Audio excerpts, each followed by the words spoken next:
Hello everyone, how are you doing? This is MD Tech here with another quick tutorial. In today's tutorial, I'm going to show you how to change your password on your Reddit account. So this should hopefully be a pretty straightforward process here, guys. And without further ado, let's go ahead and jump right into it. So all you have to do is sign into your Reddit account and select your user account icon up at the top right, and then go down and select the settings button.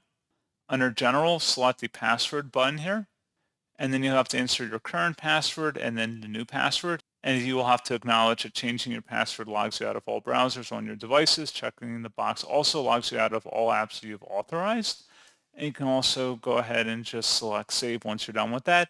If for some reason you've forgotten your Reddit password, there's an option when you're signing in to select forgot my password, in which case then you would select that. This is merely if you just want to change your password.